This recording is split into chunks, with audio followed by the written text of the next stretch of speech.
நம் பாடுகளும் துன்பங்களும் நம்மை கடந்து போகும்.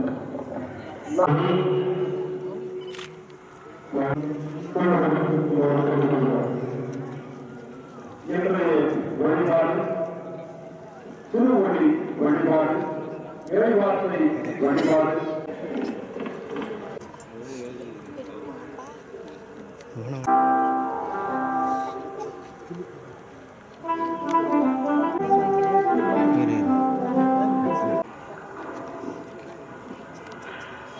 அன்புமிக்க சகோதர சகோதரிகளே, நம் ஆண்டவர் இயேசு கிறிஸ்து சாவிலிருந்து வாழ்வுக்கு கடந்து சென்ற புனிதமிக்க இவ்விரவில் திரு அவை உலகெங்கும் பறந்து வாழும் நம் மக்களை விழித்திருக்கவும் மன்றாடவும் ஒன்று கூடுமாறு அழைக்கின்றது. இவ்வாறு இறை வார்த்தையை கேட்டும் அவருடைய மனதிகளை கொண்டாடியும் அவருடைய பாஸ்காவை நாம் நினைவு கூர்ந்தால் சாவின் மீது அவர் கொண்ட வெற்றியில் நாம் பங்கு பெறுவோம். அவரோடு இறைவனில் வாழ்வோம் என்னும் எதிர்நோக்கிக் கொண்டிருப்போம். மன்றாடுவோமாக. இறைவா, உன் திருமகன் வழியாக நம்பிக்கையாளர் மீது உமது ஆட்சியின் பேரொழியை தொடர்ந்திட செய்தீரே. இப்போது நீரை புனிதப்படுத்தியர்கள் இவ்வாறு இப்பாஸ்கா திருவிழா வழியாக உலகத்தின் மீது கொண்ட ஆவலா நாங்கள் பற்றி எறிவோமாக. அதனால் தூய்மையான உள்ளத்தோடு முடிவில்லா மாற்றி விழாவுக்கு வந்து சேர வலிமை பெறுவோமாக. எங்கள் ஆண்டவராகிய கிறிஸ்து வழியாக உம்மை மன்றாடுகிறோம். என்றும் என்றும் முதலும் முடிவும் அகரமும் நகரமும் காலங்கள் அவருடையன,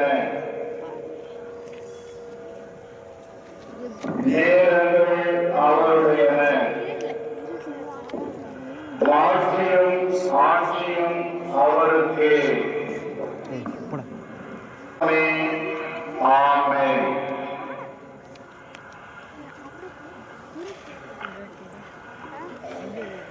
தம்முடைய தூய மாட்சிக்குரிய காயங்களால் ஆண்டவராகிய இயேசு கிறிஸ்து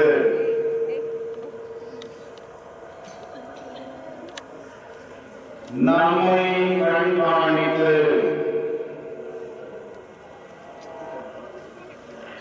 பேணி காப்பாராக. ஆமென். இதயத்திலும் மனதிலும் இருள் அகற்றுவதாக.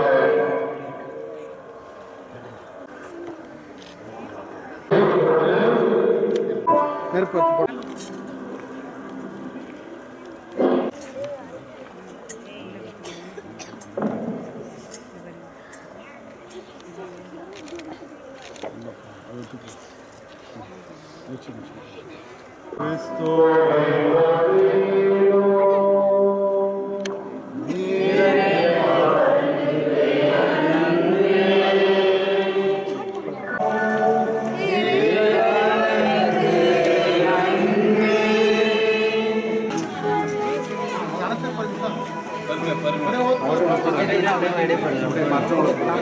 அப்படியே கொண்டு எல்லாரும் இந்த பத்தி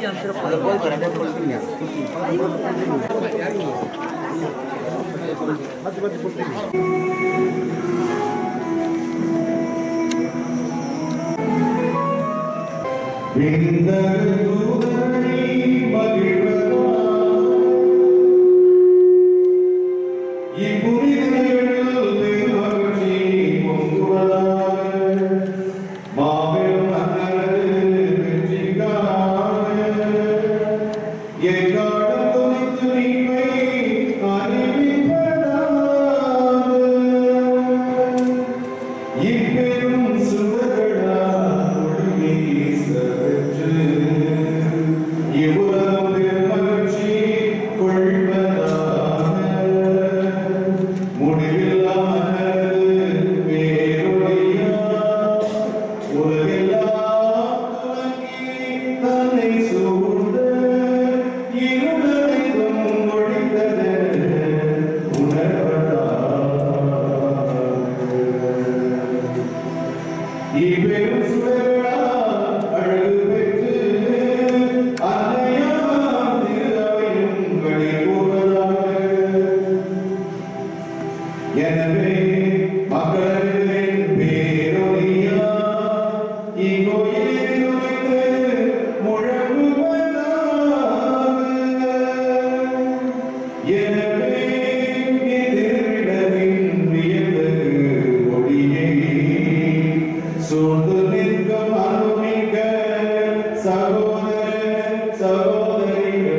ஆகவே புதிய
புதிய இஸ்ரவேலாகிய நாம் இறைவன் இயேசு வழியாக செய்த தீர்ப்பு செயல்களும் வாசகத்து தியானிப்போம். ஒவ்வொரு வாசகத்திற்கு பிறகு அதனுடன் தொடர்புடைய திருப்பாடல்களுக்கு பாருங்கள்.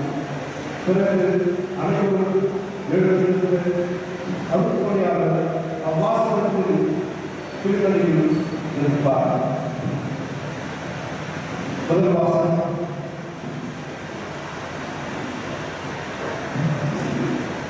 ஒற்றுமையாக உலகை படைக்கிறது படைப்பின் சிகரமாக மனிதனை படைக்கிறார்.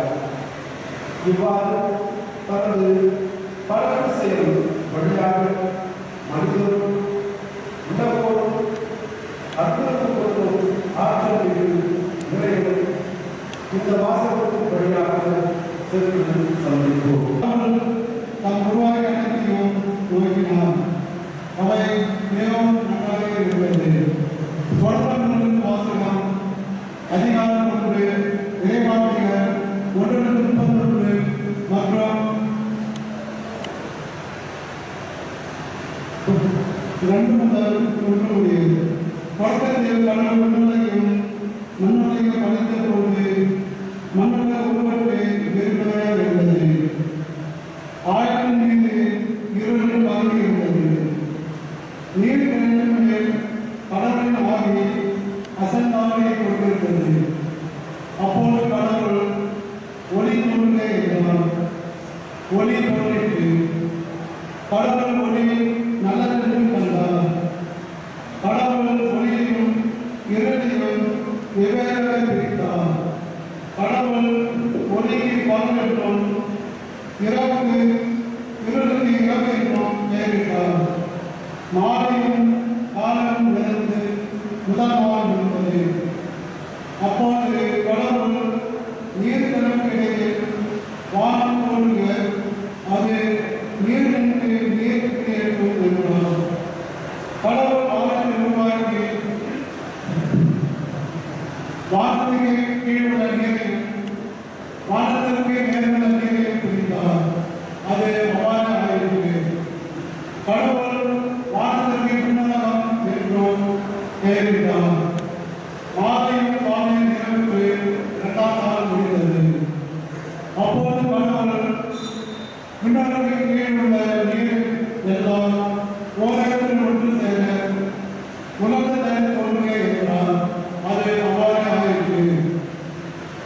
கடவுள் உலக தண்ணிக்கு நிலம் என்றும் ஒன்றில் இரண்ட நீர் கடல் நீர் ஒன்றில் இரண்ட நீருக்கு கடல் என்றும் பெயரிட்டார். கடவுள் அது நல்லதென்று கண்டார். அப்போது கடவுள் புற்கூடுகளையும் விதைத்தரும் செடிகளையும் கனிதரும் பழமரங்களையும் அந்தந்த இனப்படியே எனக்கு விளைவிக்கும் என்றார். அது அவ்வாறு ஆயிற்று. புற்கூடுகளையும் விதை பிறப்பிக்கும் செடிகளையும் கனிதரும் மரங்களையும் அந்தந்த இனத்தின்படி நிலம் விளைவித்தது.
வானத்தை நேரத்திற்கு மேல் பறவைகள் கற்பனமாக இருந்தார்.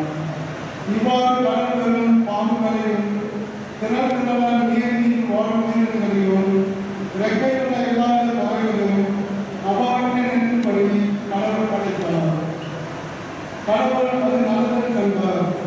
கடவுள் அவர்களுக்கு ஆசிரியர் கழுவி பல்வெளியை பெருகி கடல் நீரை நிரப்புங்கள், பறவைகளும் மண்ணில் பெருக்கட்டும் என்று உரைத்தார்.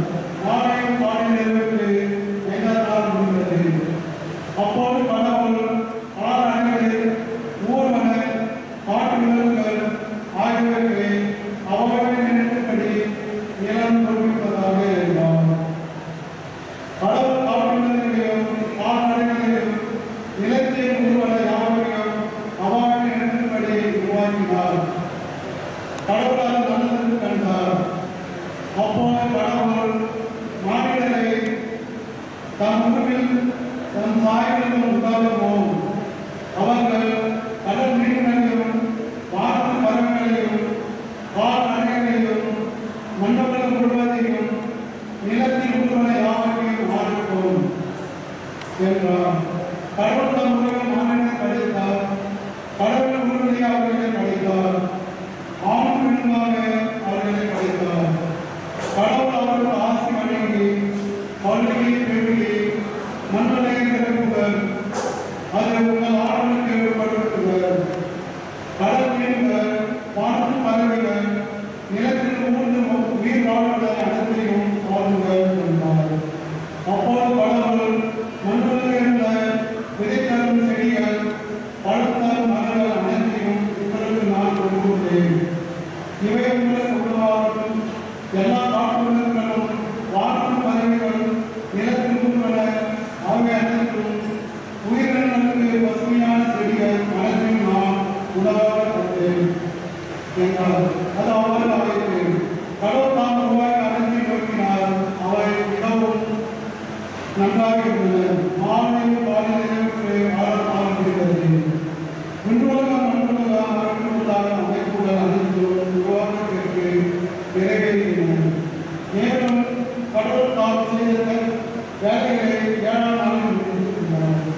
அவர் தாம் செய்த வேலைகள் அனைத்தும் நிறைவேற்ற செய்து 7ஆம் நாளில் முடித்திருந்தார். ஆண்டவர் உருவாக்கு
என்றென்றும் உள்ள இல்லாத இறைவா, உம்முடைய செயல்கள் அனைத்தையும் நீர் வியப்புக்கு உரிய வகையில் சீர்படுத்துகின்றீர். தொடக்கத்தில் நீர் உலகத்தை படைத்தது மாபெரும் செயல்.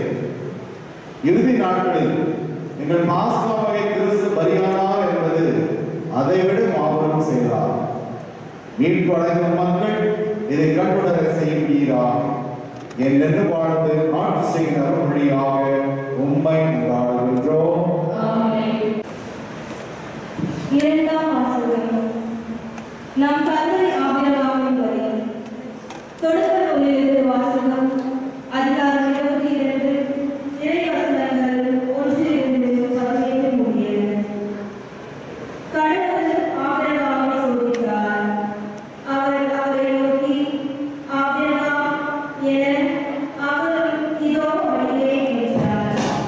அவர், மகனே, நீ அன்பு கூறும் உன் ஒரே மகனான ஈசாக்கை அழைத்துக் கொண்டு மோரியா நிலப்பகுதிக்குச் செல். அங்கு நான் உனக்கு காட்டும் மலைகளில் ஒன்றின் மேல் ஏறி பலியாக அவனை நீ பலியிட வேண்டும் என்றார். அவ்வாறே ஆபிரகாம் அதிகாலையில் எழுந்து தமது கழுதைக்கு செலவிட்டு தம் வேலைக்காரர் இருவரையும் தம் மகன் ஈசாக்கையும் அழைத்துக் கொண்டு எரிபலிக்கு வேண்டிய விறகு கட்டைகளை வெட்டிய பின் கடவுள் தமக்கு குறிப்பிட்டிருந்த இடத்தை நோக்கி புறப்பட்டு சென்றார். மூன்றாம் நாள் ஆபிரகாம் கண்களை உயர்த்தி அந்த இடத்தை தூரத்திலிருந்து பார்த்தார். உடனே ஆபிரகாம் தம் வேலைக்காரர்களை நோக்கி, நீங்கள் கழுதையோடு இங்கேயே காத்திருங்கள், நானும் பையனும் அவ்விடம் சென்று வழிபாடு செய்த பின் உங்களிடம் திரும்பி வருவோம் என்றார். பின் ஆபிரகாம் எரிபலிக்கு வேண்டிய விறகு கட்டைகளை எடுத்து தம் மகன் ஈசாக்கின் மீது வைத்தார். நெருப்பையும் கத்தியையும் தம் கையில் எடுத்துக் கொண்டார். இவ்வாறு இருவரும் சேர்ந்து சென்றனர். அப்போது ஈசாக்கு தன் தந்தையாகிய ஆபிரகாமை நோக்கி, அப்பா என. அவர், என்ன மகனே என்று கேட்டார். அதற்கு அவன், இதோ நெருப்பும் விறகு கட்டைகளும் இருக்கின்றன, எரிபலிக்கான ஆட்டுக்குட்டி எங்கே என்று வினவினான். அதற்கு ஆபிரகாம், எரிபலிக்கான ஆட்டுக்குட்டியை பொறுத்த மட்டில் கடவுளே பார்த்துக் கொள்வார் மகனே என்றார். இருவரும் சேர்ந்து தொடர்ந்து நடந்தனர். ஆபிரகாமுக்கு கடவுள் குறிப்பிட்டு சொல்லிய இடத்தை அவர்கள் அடைந்தனர். அங்கே ஆபிரகாம் ஒரு பலிபீடம் அமைத்து அதன் மேல் விறகு கட்டைகளை அடுக்கி வைத்தார். பின் தம் மகன் ஈசாக்கை கட்டி பீடத்தின் மீதிருந்த விறகு கட்டைகளின் மேல் கிடத்தினார். ஆபிரகாம் தம் மகனை வெட்டுமாறு தம் கையை நீட்டி கத்தியை கையில் எடுத்தார். அப்போது ஆண்டவரின் தூதர் வானத்தில் நின்று, ஆபிரகாம் ஆபிரகாம் என்று கூப்பிட, அவர், இதோ அடியேன் என்றார். அவர், பையன் மேல் கை வைக்காதே, அவனுக்கு எதுவும் செய்யாதே, உன் ஒரே மகனையும் எனக்கு பலியிட நீ தயங்கவில்லை என்பதிலிருந்து நீ கடவுளுக்கு அஞ்சுபவன் என்று இப்போது நான் அறிந்து கொண்டேன் என்றார். அப்போது ஆபிரகாம் தன் கண்களை உயர்த்தி பார்த்தார். இதோ முச்செடியில் கொம்பு மாட்டிக்கொண்டு நின்று ஒரு ஆட்டுக்கிடாயை கண்டார்.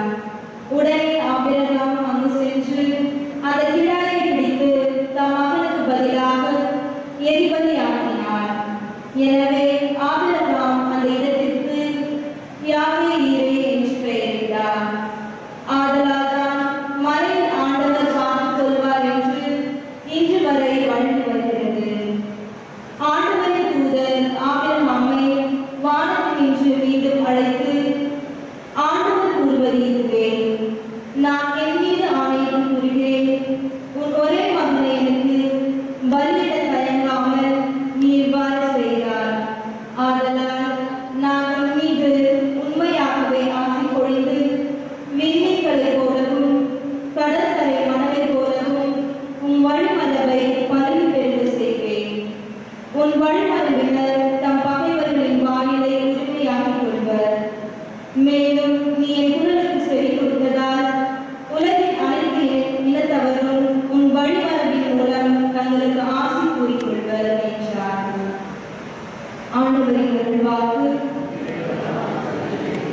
வல்லமை பாடல் பல்லவி.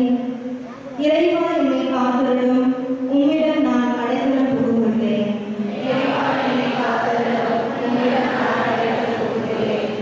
ஆண்டவர் தானே என் உரிமை சொத்து, அவரே என் பின்னம், எனக்குரிய பங்கை காப்பவரும் அவரே. ஆண்டவரை எப்போதும் என் கண்முன்னே வைத்துள்ளேன், அவர் என் வலப்பக்கம் உள்ளார், எனவே நான் அசைவுறேன். பல்லவி. இறைவா என்னை காத்தருளும், உம்மிடம் நான் அடைக்கலம் புகுந்துள்ளேன்.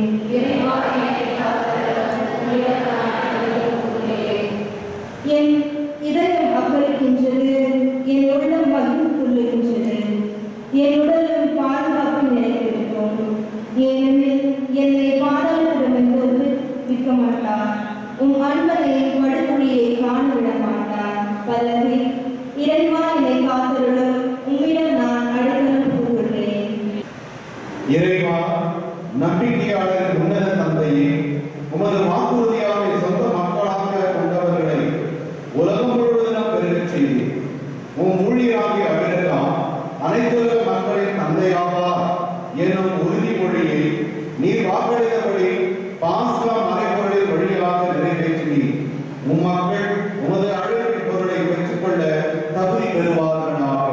எங்கள் ஆண்டவராகிய கிறிஸ்து வழியாக உம்மை மன்றாடுகின்றோம். எகிப்தியரின் அடித்தளத்திலிருந்து இஸ்ரேல் மக்களை அற்புதமாக அவர்களுடைய பாதங்கள் நடையாக மோசே தலைமையும் அழைத்து வந்ததையும் பாரம்பரிய படைகளையும் நடுகரில் அமுழ்த்திய வரலாற்று நிகழ்ச்சியும் விவரிக்கின்ற இவ்வாசகம் கவனம் கேட்போம்.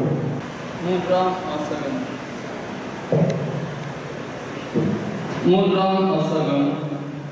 இஸ்ரவேல் மக்கள் கடல் நடுவில் உலர்ந்த தரையில் நடந்து சென்றனர். விடுதலை பயண நூலில் இருக்கிற வாசகம் அதிகாரம் 14 இறைவனின் உயிருள்ள வார்த்தை 15 மற்றும் 15:1. அந்நாட்களில் ஆண்டவர் மோசேயை நோக்கி, ஏன் என்னை நோக்கி அழவையும் முன்னோக்கி செல்லும்படி இஸ்ராயேல் மக்களிடம் சொல். கோலை உயர்த்தி பிடித்தவாறு உன் கையை கடலில் நீக்கி அதனை பிரித்துவிடு. இஸ்ராயேல் மக்கள் கடல் நடுவில் உலர்ந்த தரையில் நடந்து செல்வார்கள். நான் எகிப்தியரின் மனதை கட்டுப்படுத்துவேன், அவர்கள் இஸ்ரேலரை பின்தொடர்ந்து செல்வார்கள். அப்பொழுது பார்வோனையும் அவருடைய படைகள், தேர்கள், குதிரை வீரர்கள் அனைவரையும் வென்று நான் மாற்றி வருவேன். பார்வோனையும் அவள் தேர்களையும் குதிரை வீரர்கள் அனைவரையும் வென்று நான் மாற்றி வரும்போது நானே ஆண்டவர் என்று எகிப்தியர் உணர்ந்து கொள்வர் என்றார். இஸ்ரவேல் அணிவகுப்புக்கு முன் சென்று கொண்டிருந்த இறைத்தூதர் அவர்களுக்கு பின்வந்து நின்றார். மேகதூதன் இடம்பெயர்க்கு முன் பக்கத்திலிருந்து அவர்களுக்கு பின்பக்கம் வந்து நின்று கொண்டது. அது எகிப்தியரின் அணிவகுப்புக்கும் இஸ்ரவேலின் அணிவகுப்புக்கும் இடையே சென்று கொண்டிருந்தது. அந்த நேரம் எகிப்தியருக்கு இருளாகவும் இஸ்ரேலுக்கு இரவின் ஒளியாகவும் அமைந்தது. இதனால் இரவின் எந்த நேரத்திலும் அவர்கள் இவர்களை நெருங்கவில்லை. மோசே தம் கையை கடலில் நீட்டவே ஆண்டவர் தீர்க்கச்சை இரவு முழுவதும் வன்மையாக வீழ்ச்சி செய்து கடலை பின்னாக வைத்து உலர்ந்த தரையாக்கினார். நீர் பிரிக்கப்பட்டது. வலப்பக்கத்திலும் இடப்பக்கத்திலும் உள்ள நீர்த்திரள் அவர்களுக்கு சுவராக விளங்க இஸ்ரவேல் மக்கள் கடல் நடுவே உலர்ந்த தரையில் நடந்து சென்றனர். எகிப்தியர் அவர்களை துரத்தி சென்றனர். பார்வோனின் குதிரைகள், தேர்கள், குதிரை வீரர்கள் அனைவரும் அவர்களுக்கு பின்னால்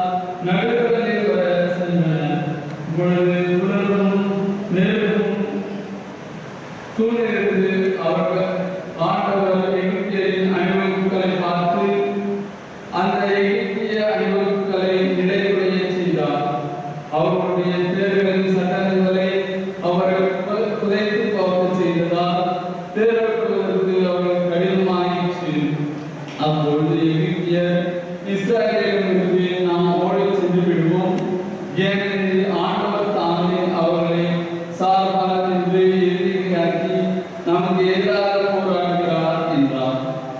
ஆண்டவர் மோசேயை நோக்கி, நீதித்திரள் எகிப்தியர் மேலும் அவர் தேர்கள் குதிரை வீரர் அனைவரும் திரும்பி வர செய்வதற்காக உன் கையை கடல் மேல் நீட்டு என்றார்.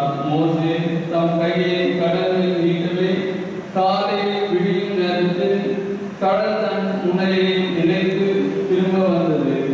அதற்கு ஏற்பட்ட அஞ்சி எகிப்தியர்கள் விரைந்தோடும் கையில் ஆண்டவர் எகிப்தியரை கடல் நடுவில் அமிழ்த்தினார். திரும்பி வந்த நீதித்திரள் தேர்கள் குதிரை வீரர்கள் மற்றும் கடலுக்குள் துளைத்து சென்று பார்வோனின் படைகள் அனைவரையும் மூட்டிக்கொண்டது.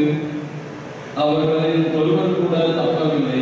ஆனால் இஸ்ரவேல் மக்கள் கடலில் உலர்ந்த தரையில் நடந்து சென்றனர். நீதித்திரள் வலப்புறமும் இடப்புறமும் அவர்களுக்கு சுவராக இருந்தது. இவ்வாறு ஆண்டவர் அந்நாளில் எகிப்தியர் பிடியினின்று இஸ்ரவேலுக்கு விடுதலை அளித்தார். கடற்கரையில் எகிப்தியர் செதுக்கி இருப்பதை இஸ்ரவேல் கண்டனர்.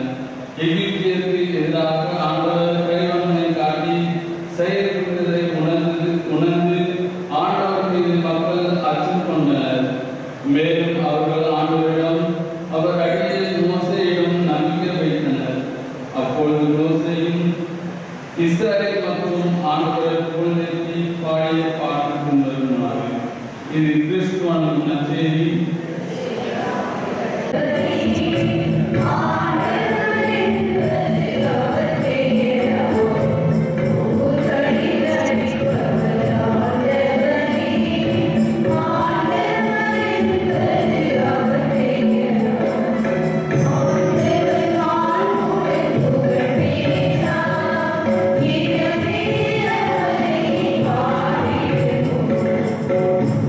காலத்தில் ஆகிய அருள் செயல்கள் எங்கள் காலத்தில் தொடர்வதை உணர்கிறோம். உமது வழக்கையின் ஆற்றலால் ஒரு இடத்தாரை பார்வோனின் கொடுமையிலிருந்து விடுவித்தீர். அவ்வாறு புது பிறப்பு அளிக்கும் நீரினால் பிற இனத்தாருக்கு மீட்பு அளித்து வருகின்றேன். எனவே உலக மாந்தர் அனைவரும் உமது அருளினால் அபிரகாமின் மக்களாகி இஸ்ராயல் இனத்தாருக்கு உரிய மேன்மை முழுமையை அடைய செய்வீராக. எங்கள் ஆண்டவராகிய கிறிஸ்து வழியாக உம்மை கொண்டாடுகின்றோம். என்றும் உள்ளவோர் உனக்கு இரக்கம் காட்டுவேன். இறைவாக்கிய எசேயா நூலிலிருந்து வாசகம் 54:5-14. ஆண்டவர் கூறுவது, உன்னை உருவாக்கிய நம்மளே, உன் கணவர் உன் படைகளின் ஆனவர். எனவே அவரது இரக்கம் இஸ்ராயேலின் புயலுமே உன் மீட்பரும் உலகம் முழுவதும் கடவுள் என அவர் அழைக்கப்படுகிறார். ஏனெனில் அவர் உலகத்தை மனமொழி போல துணை போலும் தலைப்பட்ட இளமனை போலும் இருக்கும் உன்னை ஆண்டவர் அழைத்துள்ளார் என்கிறார் உன் கடவுள்.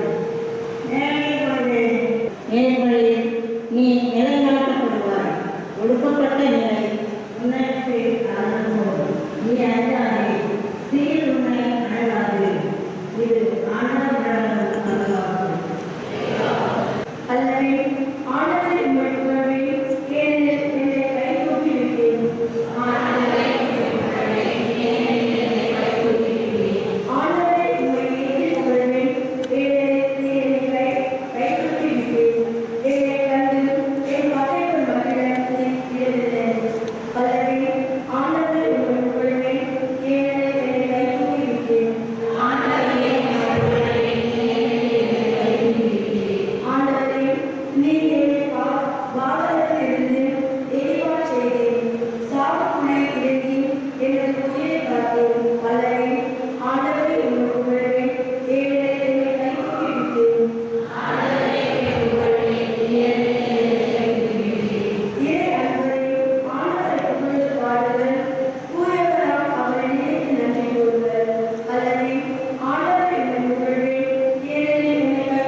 நீ என் உணவை பதினடங்காக மாற்றிவிட்டேன். அல்லது ஆண்டவரை உங்களை புகழ்வேன், ஏனெனில் என்னை கைகூட்டி விட்டேன். என் கடவுளாகிய ஆண்டவரே, உமக்கு என்றென்றும் நன்றி செலுத்துவேன். அல்லது ஆண்டவரை உங்களை புகழ்வேன், ஏனெனில் என்னை கைகூட்டி விட்டேன்.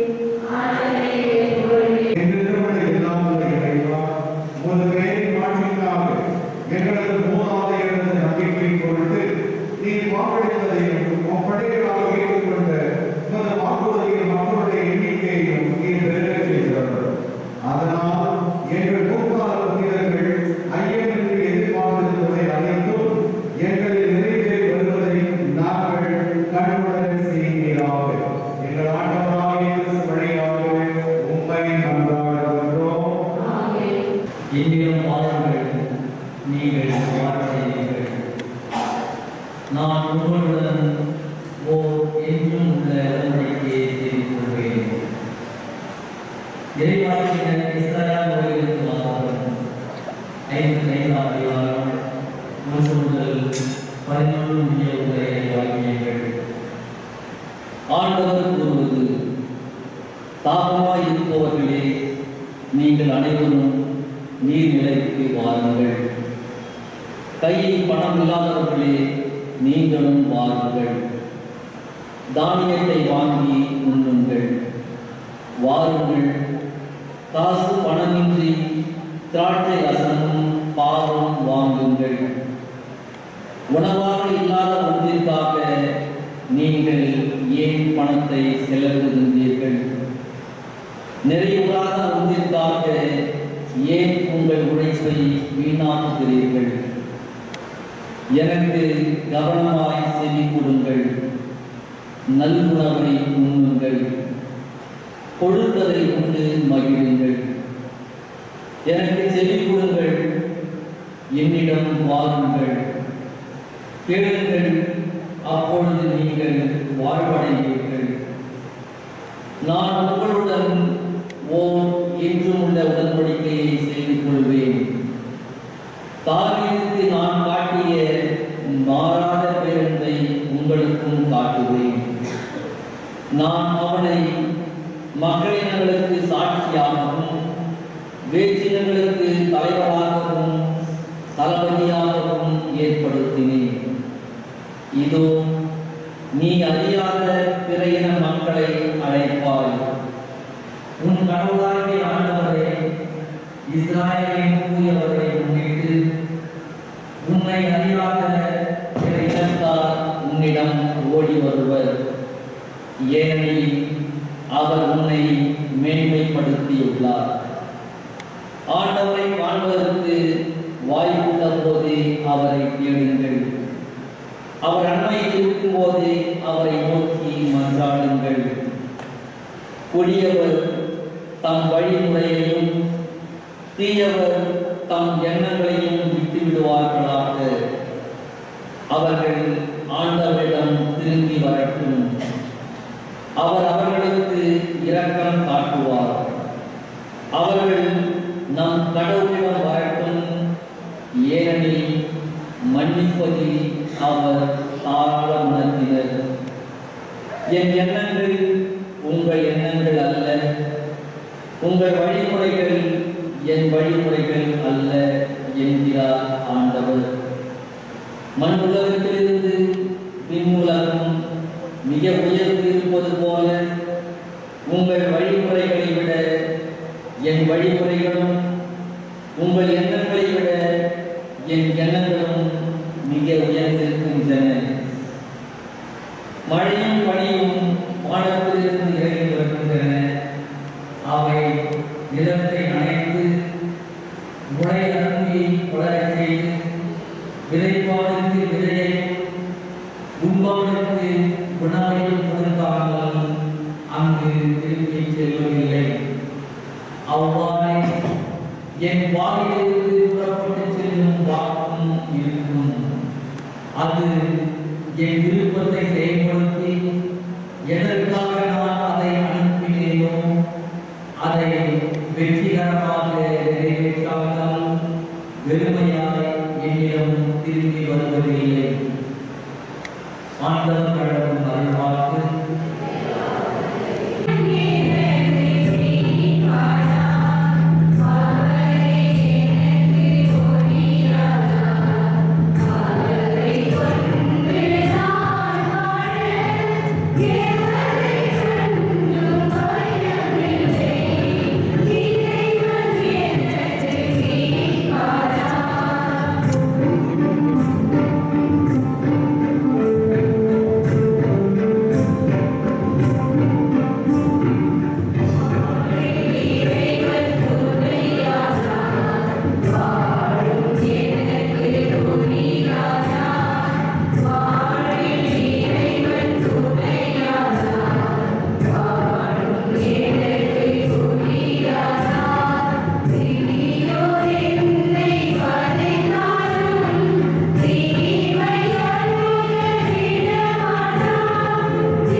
ஆண்டவரின் திருச்செல்வம்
என்பதை அவர்கள் அறிந்து கொள்வார்கள் என்கிறார் தலைவராகிய ஆண்டவர்.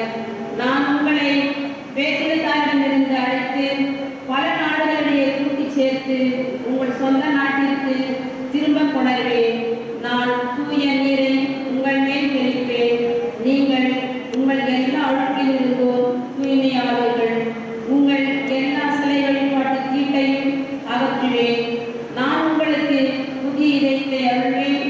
புதிய ஆவியை உங்களுக்குள் புகுத்துவேன். உங்கள் உடலிலிருந்து கல்லாலான இதயத்தை எடுத்துவிட்டு சமையலான இதயத்தை பொருத்துவேன். என் ஆவியை உங்களுக்குள் புகுத்துவேன். என் நியமங்களை கடைபிடிக்கவும் என் நீதி நெறிகளை கவனமாக செயல்படுத்தவும் செய்வேன். நான் உங்கள் முன்னோருக்கு கொடுத்த நாட்டில் நீங்கள் வாழ்வீர்கள். அப்போது என் மக்களாய் இருப்பீர்கள். நான் உங்கள் கடவுளாய் இருப்பேன். இது ஆண்டவர் வழங்கும் அருள்வாக்கு.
எங்கள் ஆண்டவராகிய கிறிஸ்து வழியாக உம்மை நம்புகிறோம்.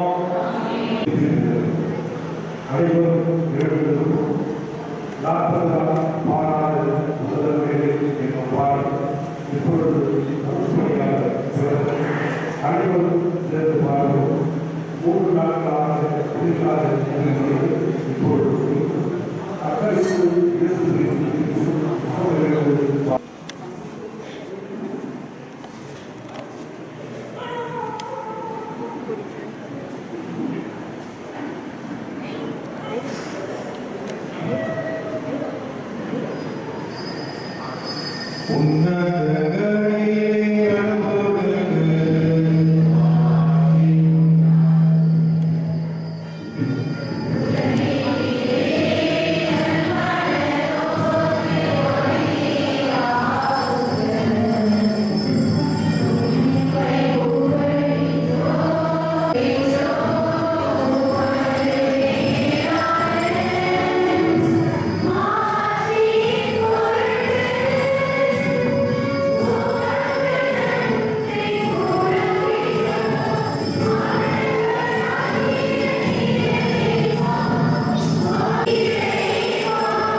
பாவ வாழ்க்கையை பொறுத்தமட்டில் இறந்தவர்கள் கிறிஸ்து இயேசுவோடு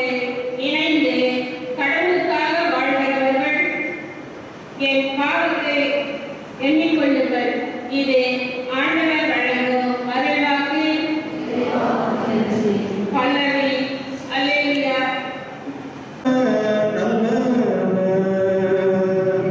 என்றென்றும் உள்ளது அவரது பேரன்பு, என்றென்றும் உள்ளது அவரது பேரன்பு என இஸ்ராயேல் மக்கள் சாற்றுவார்களாக.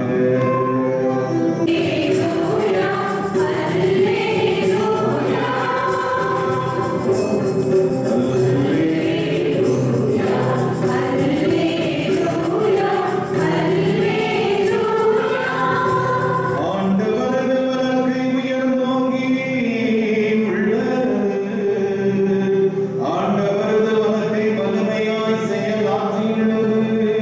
நான் இறந்தொழியேன், உயிர் வாழ்வை ஆண்டவரின் செயல்களை நான் விரிந்து உரைப்பேன்.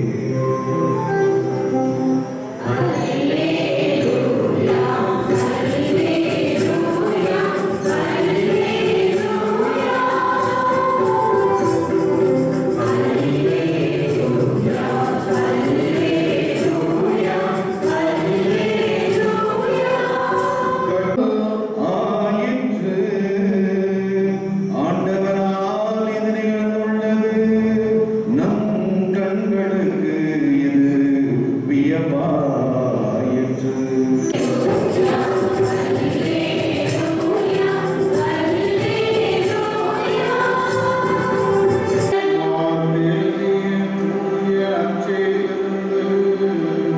வாசகம்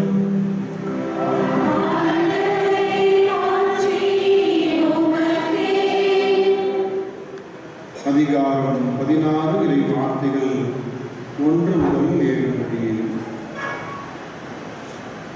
ஓய்வு நாள் முடிந்ததும் மகதல மரியா, யாக்கோப்பின் தாய் மரியா, சலோமி ஆகியோர் அவரது உடலில் பூசுவதற்கென்று நறுமண பொருட்கள் வாங்கினர். வாரத்தின் முதல் நாள் காலையிலேயே கதிரவன் எழும் வேளையில்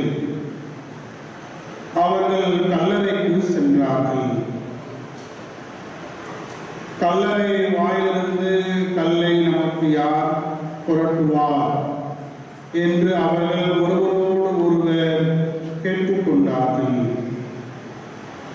ஆனால் அவர்கள் நிமிர்ந்து உற்று நோக்கிய பொழுது கல் புரட்டப்பட்டிருப்பதை கண்டார்கள். அது பெரியதொரு கல். பிறகு அவர்கள் கல்லறைக்கு சென்றபோது வெண்பொங்கல் ஆடை அணிந்த இளைஞர் ஒருவர் வலப்புறம் அமர்ந்திருக்க கண்டு திகிலுற்றார்கள். அவர் அவர்களிடம், திகிலுற வேண்டாம், சிலுவையில் அறையப்பட்ட நாசரேத்து இயேசுவை தேடுகிறீர்கள். அவர் உயிருடன் எழுப்பப்பட்டார். அவர் இங்கே இல்லை. இதோ அவரை வைத்த இடம், நீங்கள் புறப்பட்டு செல்லுங்கள். பேதரிடமும் மற்ற சிலரிடமும் உங்களுக்கு முன்பாக அவர் கலிலேயாவுக்கு போய்க் கொண்டிருக்கிறார். அவர் உங்களுக்கு சொன்னது போலவே அவரை அங்கே காண்பீர்கள் என்று சொல்லுங்கள் என்றார். ஆண்டவரின் அருள்வாக்கு.